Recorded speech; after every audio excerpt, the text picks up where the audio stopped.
Rise for the Pledge of Allegiance.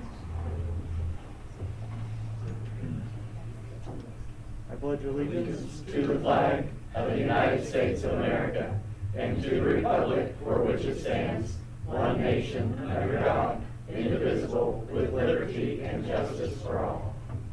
Let's pray.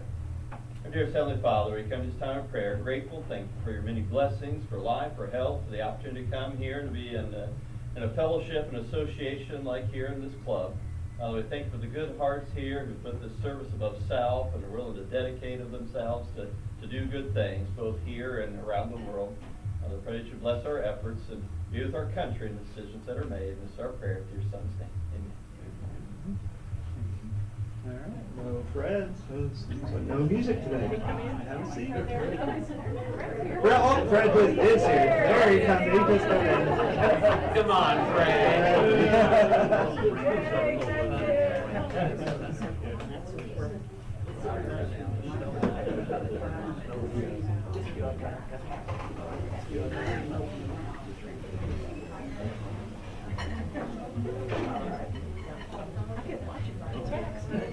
Sorry.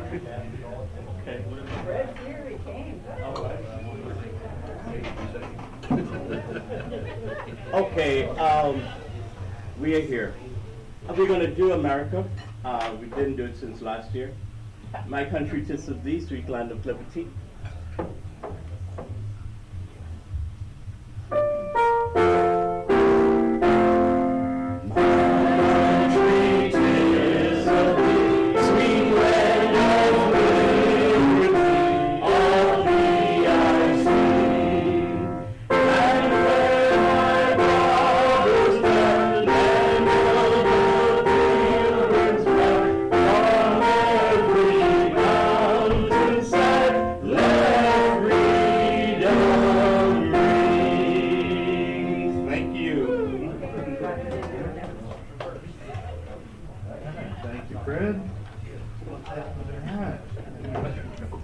Another warm February day out there.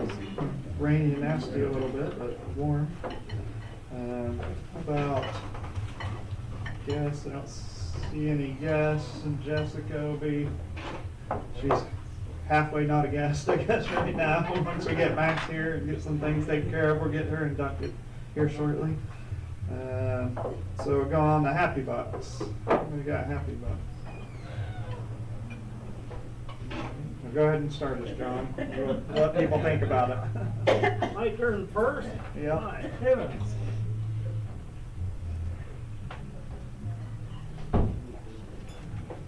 Let me see, how many do I have in here? I've got a couple of them today. First off, I'm happy that it's supposed to get up to about 68 degrees today, which means that my furnace is getting a little rest today, which means that my wallet is getting a rest, so that means I can afford these Happy Bucks. But it is awfully nice out there, nice warm weather, and we appreciate that. Also, Monday was President's Day, and we got to celebrate President's Day by going to the bank and discovering that it was closed. So, but today is George Washington's actual birthday, February 22nd. George Washington, on his 7th birthday, supposedly got a hatchet for his birthday and went out to his father's cherry tree and practiced with his hatchet on his father's cherry tree, and his father said, "Who made these marks on who's been hatcheting on my cherry tree?" And George Washington said, "I cannot tell a lie. I did that, Father." And his father was so proud of him for telling the truth that he didn't punish him. Well, that's been the myth that has been told over and over as far as George Washington. He was a man of truth, and we Americans need to live up to that. But the real honest truth was that was a story that was made up by a newspaper writer in the late 1800s or early 1900s. And the reason he made up that story was to put in his newspaper to be able to sell more newspapers. And that was the whole reason for that. Thanks, John. John, you know how George Washington would have ended that? No. 291. Pardon me? 291. 291.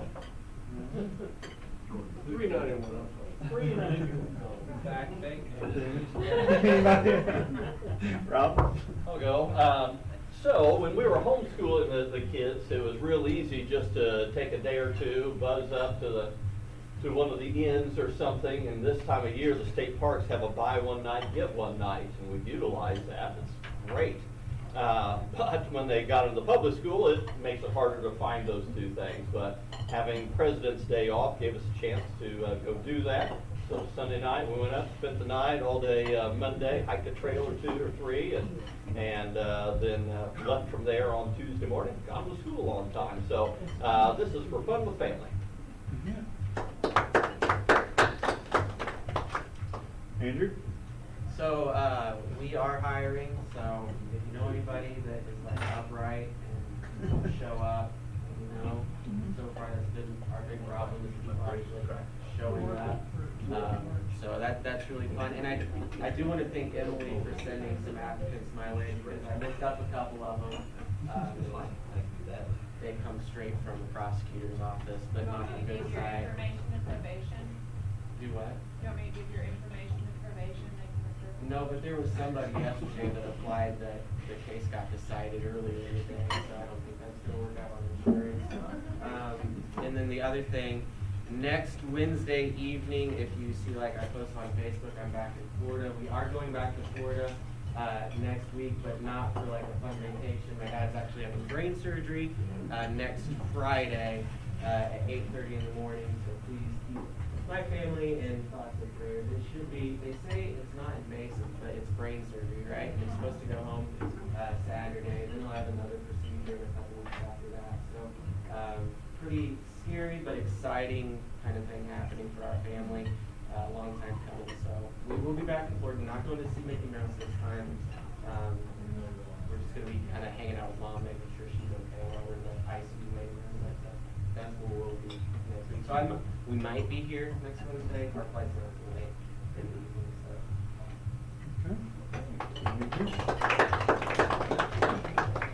Anybody else? Mary Jo? Okay, so when I retired, I told my husband the only thing I asked was that I never had to spend March in Indiana ever again in my life. Well, unfortunately, I've been stuck in Indiana a few times, but we're taking off on Friday and heading south. And so we'll be back in April. So. All right. Anybody else? I'm going to give 5 happy bucks because over the weekend we did our 5th bingo event for the 4-H. I think Stephanie got all the totals, numbers done, and it looks like we are going to be writing a check to the fairgrounds for just over $11,000. But then I have a couple more things I want to give a happy buck. Roger decided to come by the office a while ago, and he was wanting to talk to me about IU basketball and Purdue, and they're playing this weekend, but unfortunately IU didn't fare so well last night. So I just want to kind of remind everybody that IU may not be as good as everybody thinks they are. Spoiler us? Spoiler us. Oh, good. Anybody else? Okay. Couple of quick announcements. We do have 4th of July meeting tomorrow night, 6 o'clock at Emirates. And we our blood drive is going to be in May, and it'll be at the Y, so there'll be more to come on that, but we are hosting a blood drive again this year, and that'll be in May. And then also officer ballots. I forgot to do this last week. We have nominations for all the positions, and I'll give those to you now, and then we'll open the floor for any nominations. We'll have an actual paper ballot next week, but the proposed members for next year, the 23-26 officers would be Charlie staying at Sergeant at Arms, Stephanie staying at Treasurer, Peggy staying at Secretary, and then President-elect being Donnie Martin and President being Dwayne Butt. So that'll be our projection for next week. Now I'll open up. Are there any more nominations to add to the ballot? Do I have a motion to close nominations? We have a motion to close. Second? Second. Okay, we have a motion and a second to close nominations. All those in favor? Aye. Any opposed? Okay, we'll have a paper ballot to make it official next week. All right, and then I saw Lee come in, so I think he's here to give us a, are you Judah's guest or no? Okay, that's what I thought. Lee's gonna come up real quick and give us a brief announcement for the theater before we get to our guest speaker today. Lee?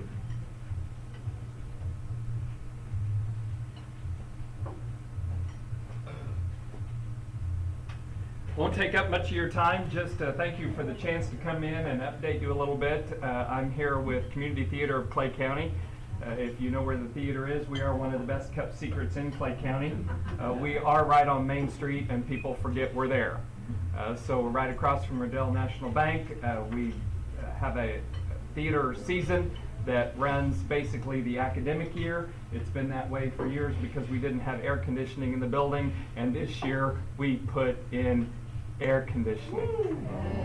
So we now, starting July 1, will be able to function year-round. We're adding some youth programming, a youth summer workshop, things like that. Right now we're kind of getting the word out for our spring show. It's called Noises Off. It is set for March 10th, 11th, and 12th. That is a Friday night, Saturday night dinner theater and Sunday matinee. If you come Friday or Saturday night, the tickets are $25 and includes a meal that's catered by Jack's. If you come on Sunday, there's no meal, it's concessions, but a cheaper ticket price. What we're excited about this show is it is one of the most intense and aggressive physical comedies we've ever tried to do. It's called Noises Off, and it is all about farce and slapstick and physical comedy. We are so grateful that last year we decided to redo the stairs that are on stage, because just in Act 2 alone, 47 trips up and down the stairs on the stage. Sometimes with shoes on, sometimes without shoes, one time with pants around ankles. So you can just imagine what kind of comedy we're looking at for this show. So we'd love to have you. It's been a couple of years since we've been able to sell out our seats, and we really need to be able to do that, to do some of the upgrades that we're hoping to do for the next year with lighting and sound. So hope you can join us. We are now online as far as ordering tickets through Ludus, LUDUS.com. It's very easy. It even allows you to pick the seats that you want. So thank you for the chance. Anybody have any questions? Probably not. I'm talking fast so I don't take up your time. Season tickets, pricing? Season tickets are $90, but we're at the end of the season. We just have this and our musical review, which is a salute to Broadway music, in May, and we're actually doing a trivia night where we're going to have the tables competing against each other on the musical review night. And then $90 for next year will be for the 4 primary shows. We're looking at, right now we're looking at shows such as Fiddler on the Roof. We're going to get back to some traditional ones next year because we're going to be celebrating a big anniversary as far as the theater being here in the community. So, but we'll be announcing the show lineup in April. What anniversary is that? 40 years. Thank you. Lee? great. I've gone to the Christmas one a couple times, and it's always really nice. Great thing to have in our community. Okay, so upcoming speakers, we have next week is Josh Ola, then Natalie has a program on the 8th, and March 15th, Peggy has a program. And today, our host is Judah.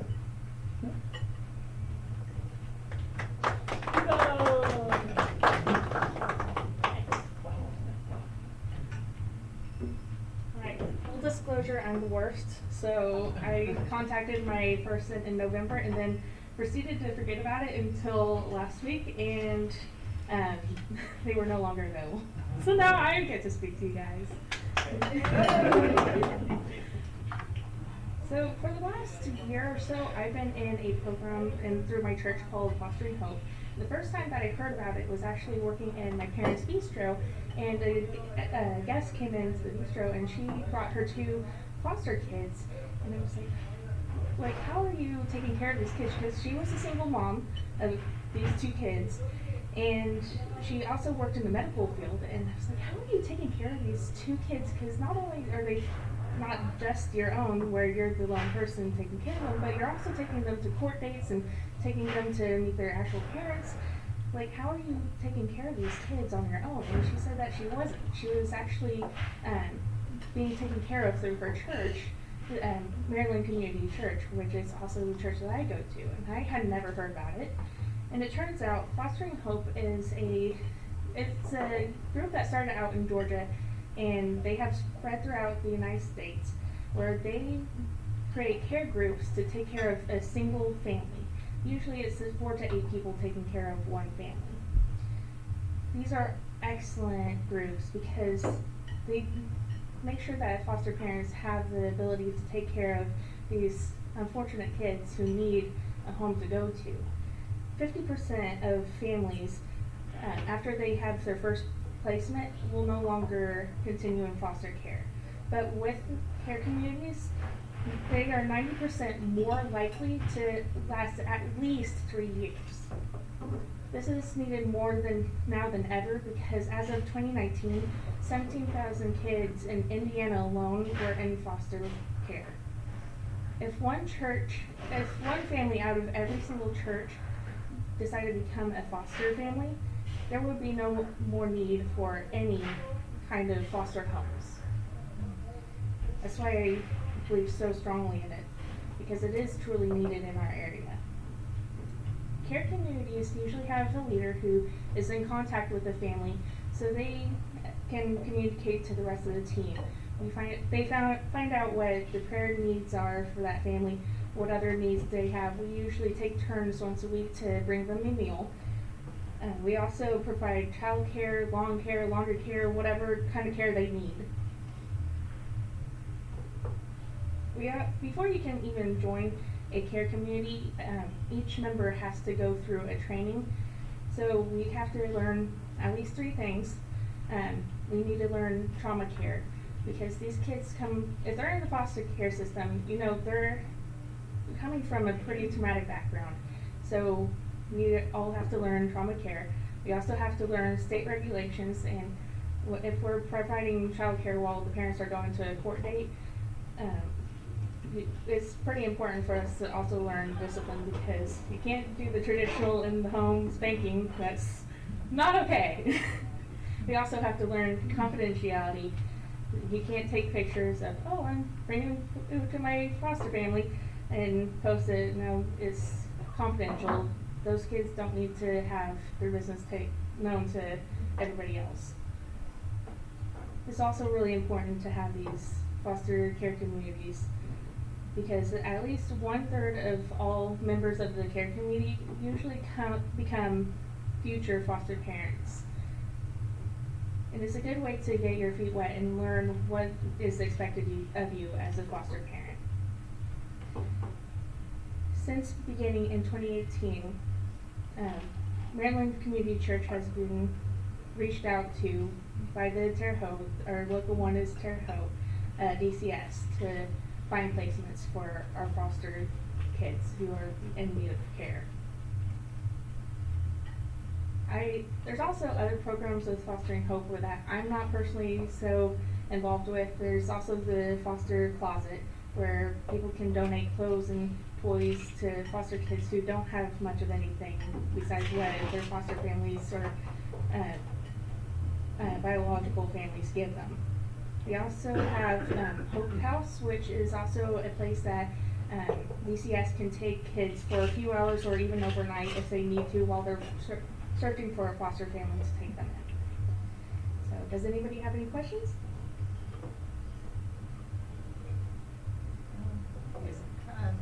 How long have you been doing it? I've been doing it for over a year now. And how was the training done and how long did it take? Yeah, so it was a little bit into COVID again, so back then, so we did it all online. But you have to go through an intensive day-long training online, and you don't have to take any tests or anything, but you are in contact with someone over Zoom while you're taking it, so you can ask questions as they go, or they can clarify things for you as you go. Any more questions? Yes. Is Maryland, did they start this, or did you say that this is like a network? It's a network, so it started out in Georgia, but there's also other churches and other groups throughout the United States that have taken initiative with it. Maryland is also one of them, so they're the closest one to our area. But they also, my foster family is here in Clay County, so it's not just the Vigo County area, but it's not as prevalent in this kind of area So as you're it not is aware there. of any churches in Clay County that are currently doing that? Yeah. You said it takes 4 families to support one? It takes 4 to 8 people to take care of one family, yes. How does that work? So the foster family can actually choose different people in their immediate community or friends, family who want to support them. If they don't have any people in mind that they want to help support them, then the church will usually provide people for them that actually live in the area so they can be immediately available if needed. And all these individuals need to be trained as well? Mm-hmm. Yep, and the church provides that training. In what ways have you found that you've been personally able to assist? So I usually bring food. Actually Monday will be my next time bringing food, so I'm bringing chicken enchilada soup this week, and I also do childcare, so I babysit whenever they go to court dates. So, and actually the little boy has told his mom that I'm his favorite babysitter, so I'm pretty happy to be playing that as my claim to fame. So. Background check? Yes, so as long as you don't have any felonies or any kind of child abuse stuff in your background, usually you are able to get in because it is a volunteer organization. So we don't want to close it off to anybody, but also they do make sure like you don't post anything. So like the confidentiality, like if you post even one thing that could be crossing that line, then you are no longer able to volunteer with that program. But as long as you don't have any major like federal crimes or anything like that, then you will be accepted into the program now. So there were over 17,000 Yes. kids in foster care last year. How many families were you short for those? I don't exactly know. That was the amount that I was able to find through my church program, and that was 2019. So I don't know if that's risen or lowered since then. So, but I know as of 2022, we had 50 kids who were placed with families in our church. So it doesn't sound like a lot, but in Terre Haute area, before we even initiated the Fostering Hope program, there were only 20 kids that were placed. So we've risen that by over 50% with the program. So. Any more questions? Have you had to use any of the discipline that you Actually, the kids have been pretty good. So they range from 10. Well, the youngest one is 3 months now because they actually have 3 different foster kids in their family right now. The youngest is 3 months and the oldest is 5. So. So, and he's a pretty good kid. Like, they put him in wrestling, and he gets a lot of his energy out that way. Before I even come and babysit, so I'm very grateful for that. And the parents, for my specific family, they're both in the military, so they got it a pretty good head on their shoulders. So.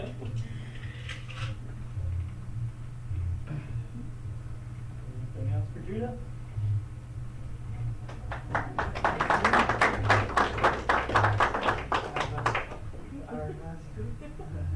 Thank you very much.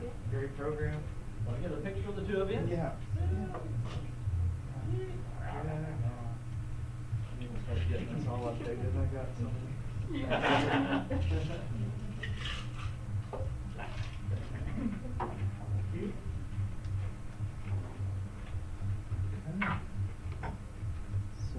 So, remember 4th of July meeting tomorrow, 6 o'clock at Emirates.